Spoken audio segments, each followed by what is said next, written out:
Devotional for Friday. Pilate said to them, "Then what shall I do with Jesus who is called Christ?" They all said, "Crucify him." And he said, "Why? What evil has he done?" But they kept shouting all the more, saying, "Crucify him." Our historical perspective allows us to see with clarity what many in Jesus' day could not see. But Jesus understood better than anyone that the 6 trials he endured were a ruse, nothing other than the machinations of corrupt men, jealousy guarding their power. To make matters worse, they draped their outrageous behavior in the august robes of religious piety. How pathetic they must have appeared before the eyes of deity. The religious authorities cast Jesus in the role of villain and accepted the applause, even the admiration of an undiscerning public. They successfully covered their tracks so that no one realized their impropriety, their lust for power, and their shameful conspiracy to destroy an innocent individual.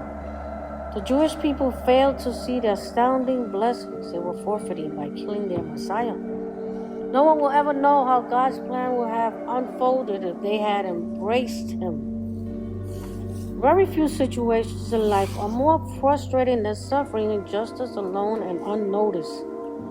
Feelings of outrage demand justice. Bitterness longs for revenge.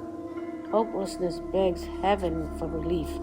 Loneliness screams to be heard as a watching world stands aloof. During those dark, painful, lonely times, the silence of heaven can be deafening.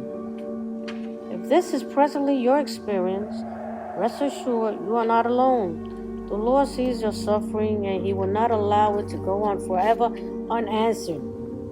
He will see justice done, though perhaps not at the time or in the manner you would prefer.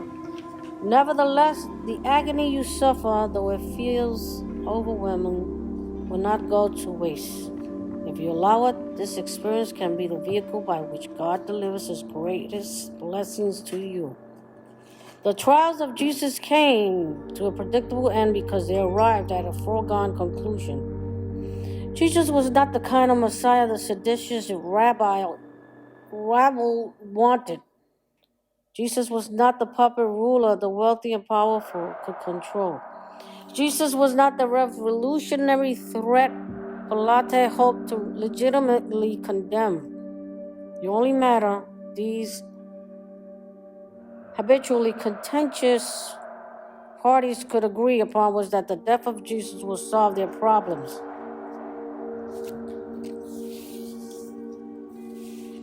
Jesus, who for the joy set before him endured the cross, despising the shame. Hebrews chapter 12, verse 2.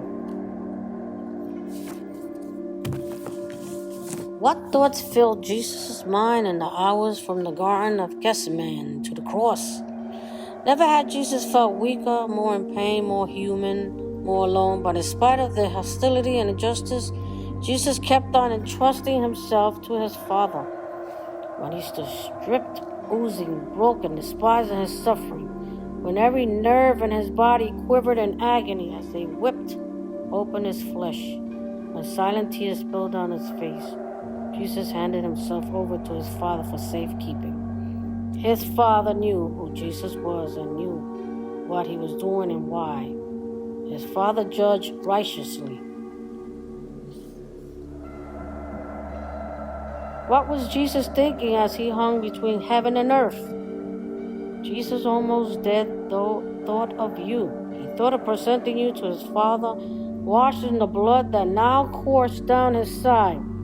His thoughts were on the joy ahead, but Jesus' contemplations were interrupted by the voices from those passing by and from the cross next to his with the temptation, "Save yourself." Satan had tried that strategy before, at the beginning of Jesus' ministry. Perhaps he taunted Jesus again now in the end. "Save yourself." But Jesus couldn't save himself from the cross and save us from the penalty of our sin. So he chose his own death and your life. He chose you, and it gave him joy enough to stay on the cross, to endure, to be your Savior.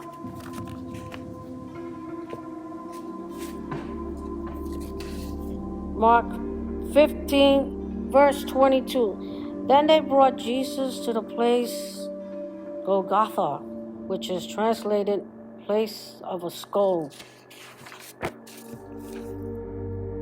The place of a skull, the earliest and strongest Christian tradition, places the location of Jesus' crucifixion, burial, and resurrection at a site in Jerusalem that today has no inkling of its original appearance. The Aramaic name of this rocky outcropping, Golgotha, Calvaria in Latin, reflects definite translation, place of a skull.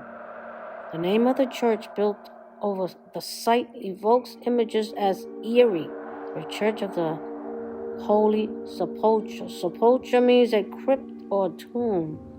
After entering the building today, those accustomed to Western worship may indeed feel aghast. Gold drips from icons, chanting fills the spaces, and incense rises among cold stone walls.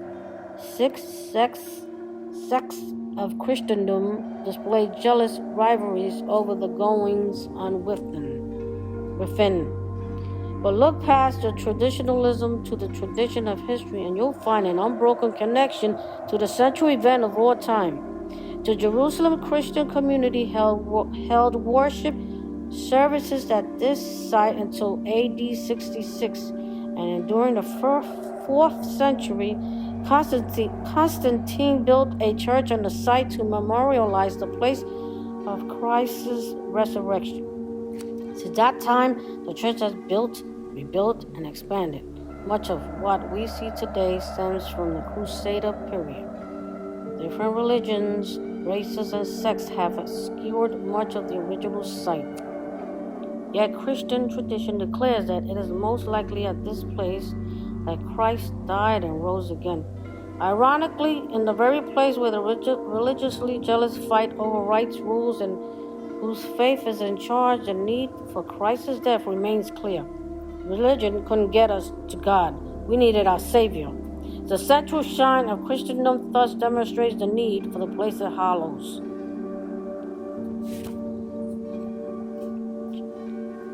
John 19, verse 30.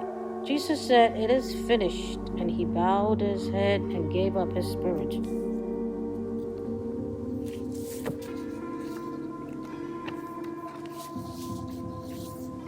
In the first 3 hours on the cross, with spikes piercing his hands and feet, and pus oozing from the raw inflammations on his back, Jesus' only words revealed concern for others.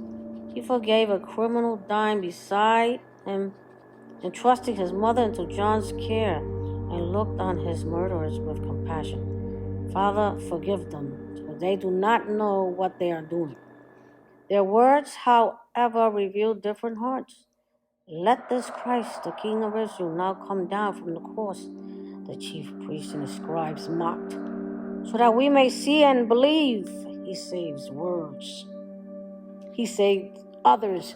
He cannot save himself, they blasted. Darkness shrouded Jerusalem during Jesus' final 3 hours of life. During this time, the Gospels record absolutely nothing spoken until the very end. The darkness reflected the unmanageable spiritual agony Jesus endured. My God, why have you forsaken me?" In that moment, Jesus entered into spiritual death, that is, separation from the Father. Never in all eternity had Jesus endured this incomprehensible severance, but he willingly embraced it, knowing that the penalty for the sins of all humanity received its atonement then and there. Right there, the new covenant began, the universe was redeemed, and every sin ever committed was paid for. "It is finished," Jesus shouted. He raised himself against the nails to draw a final breath. "Father, into your hands I commit my spirit." Even in the blur of his pain and in the agony of spiritual death, Jesus entrusted his destiny to the Father's will. Jesus' body fell limp, motionless, and silent. In that instant, a mere 300 yards east, the temple experienced anything but silence.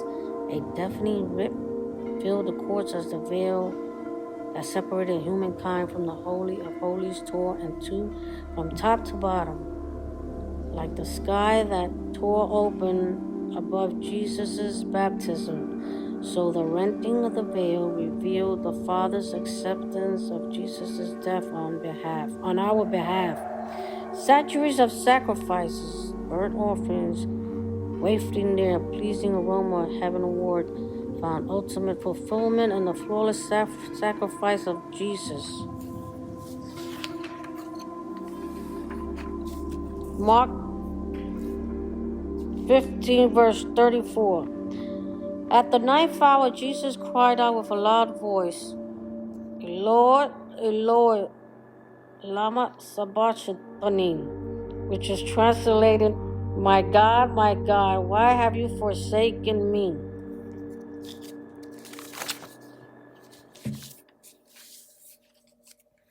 When Joseph of Arimathea requested Jesus' body from the cross and laid it in his own new tomb nearby, it was as if all the dreams that surrounded this dead Messiah now lay buried alongside his lifeless corpse.